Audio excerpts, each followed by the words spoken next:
प्रिय विद्यार्थियों, नमस्कार।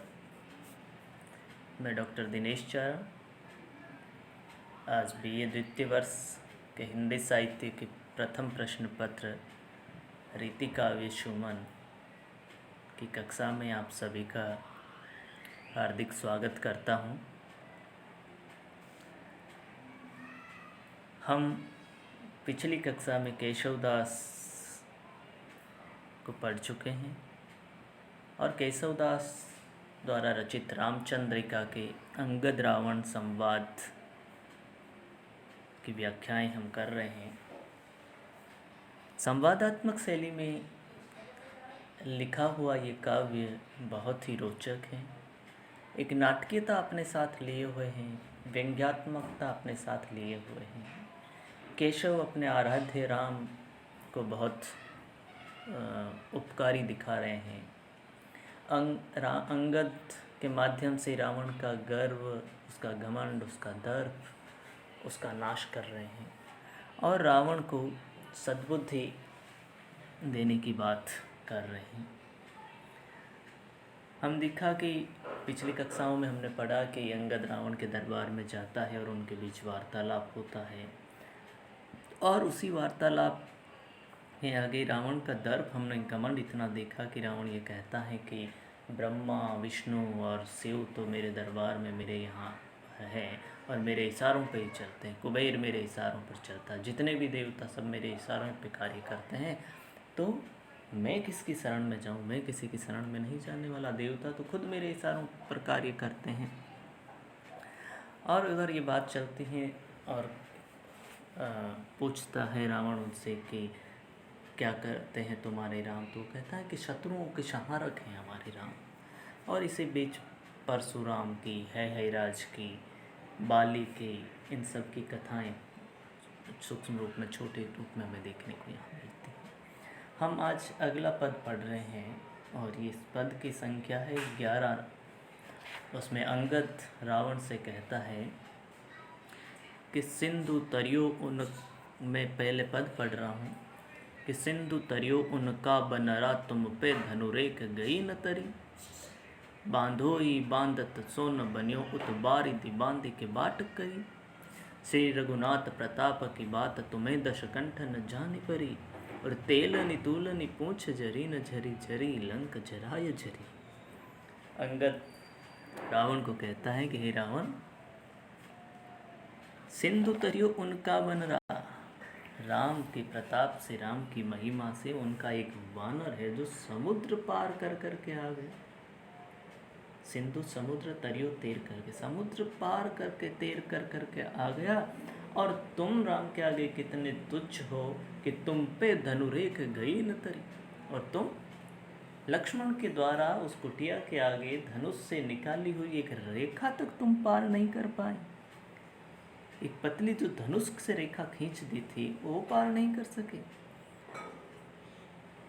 बांधो ही बांधत सोन बन्यो उत बारिधि बांधि के बाट करी। राम की आज्ञा पर सभी वानरों और भालुओं ने मिलकर तुम्हारा जो ये अलंघ्य समुद्र है उस पर पुल का निर्माण कर लिया, उसको बांध दिया और लंका में हड़कंप मचा दिया। इधर तुमसे राम का एक वानर तक भी न बांधा जा सका। तात हे रावण, तुम्हारी समानता नहीं हो सकती। श्री रघुनाथ प्रताप की बात तुम्हें दश कंठ न जानी परी। राम बलवान, सामर्थ्यवान और निश्चिम हैं, परंतु तुम बलवान होकर भी सीमित हो। हे दशकंठ, श्री राम की महिमा अब तुम्हें समझ लेनी चाहिए और राम की शरण में जाना चाहिए। तेलनि तूलनि पूंछ झरी न झरी झरी लंक जराय झरी। और इस अंतिम पंक्ति में अंगद कहते हैं रावण से कि राम के सामने महत्वहीनता है तुम्हारी। हे रावण, धोखे से तुमने हनुमान को बंदी बनाकर उसकी पूंछ पर घास फूस फटे कपड़े लपेट दिए और मिट्टी का तेल छिड़क कर उसे जलाना चाहा। इस प्रयास में हनुमान की पूंछ तो नहीं जल पाई, लेकिन उससे तुम्हारी सोने की ये लंका नगरी अवश्य जल गई। हनुमान ने संपूर्ण लंका को जला डाला। पर उस जब राम का दूत इतना नुकसान कर सकता है तो राम स्वयं लंका को और तुम्हारा क्या करेंगे, ये तुम्हें सोच लेना चाहिए। इस पद के अंदर हमने देखा कितनी खूबसूरती के साथ कवि ने अंगद के माध्यम से राम के बारे में बताया है कि राम के प्रताप से, राम की महिमा से क्या कुछ नहीं हो सकता। अगला पद जो है हम पढ़ेंगे, जिसमें अंगद की जब ये बात सुनता है तो रावण वापस अंगद की उस बात का जवाब देते हुए कहता है, उसकी मनसा ये है कि अंगद किसी भी रूप से राम का साथ छोड़ के उसका साथ आ जाए, और वो उसको बरगलाने की कोशिश करता है। कहता है, नील सुखेन हनु उनके नल और सवे कपि पुंज तिहारे, 8 दिशा बलि दे अपनो पदु ले पितु जालगी मारे, तो से सपूत ही जाए के बाली अपूतन की पदवी पगुधारे, अंगद संगल मेरो दल आजू क्यों न हते बप मारे। अंगद को रावण कहता है, अपनी कूटनीति चाल चलते हुए कह रहा है कि हे अंगद, नील सुखे न हनु उनके नल और सबे कपि पुंज तिहारे,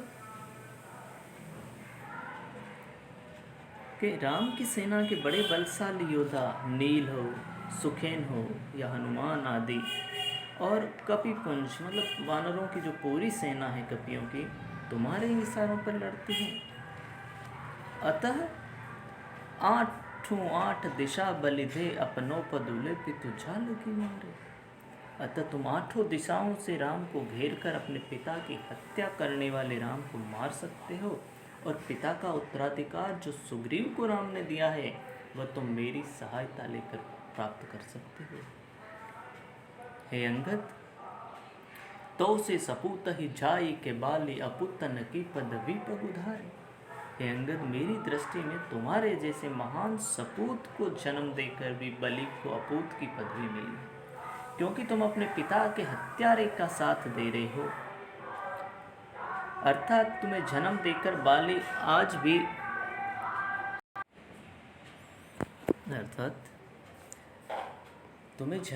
बाली आज भी स्वर्ग में लज्जित होता होगा और सोचता होगा कि ऐसे पुत्र से तो अपूत रहना ही है।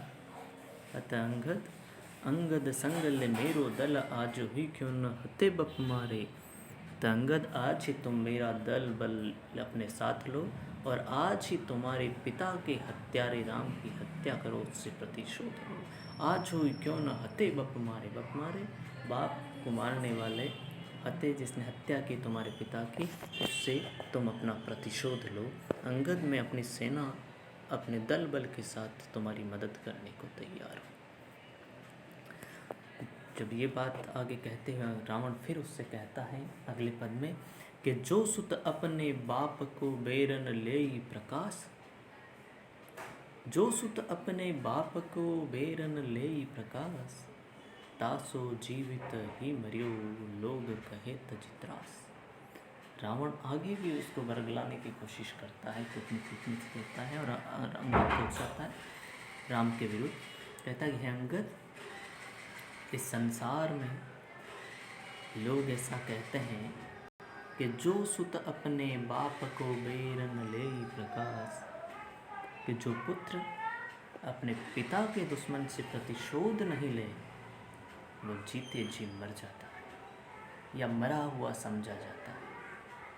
तासो जीवित ही मरियो लोग कहे तजी त्रास, लोग त्रास रहित होकर ऐसे अपूत की भर्त्सना करते हैं और उसे क्षमा भी नहीं करते हैं।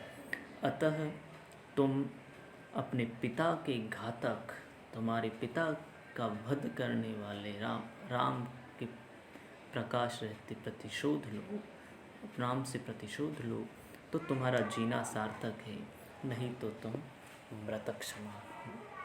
इन सारे पदों में हमने देखा कि ये जो पीछे जो अभी हमने 12 और 13 पद पढ़ा है, इसमें रावण अंगद को उकसाने की कोशिश करता है और अपने पिता के हत्यारे राम से प्रतिशोध लेने की बात कर रहा है। बड़े ही नाटक की शैली के अंदर ये सारी बातें लिखी हुई हैं और किस प्रकार से एक मानवीय व्यवहार किस प्रकार से होता है कि अपने दुश्मन के लोगों को अपनी तरफ मिला लेना और दुश्मन पर विजय पाने की बात कही जाती है। और इनमें देखा कि पूरी इन पदों में जो हम हमेशा उसके विशेष में पढ़ते हैं कि जिस शैली का प्रयोग किया गया वो शैली नाटकात्मक और संवादात्मक शैली है और ब्रज भाषा का इसमें प्रयोग किया गया है। आज की कक्षा में इतना ही। धन्यवाद।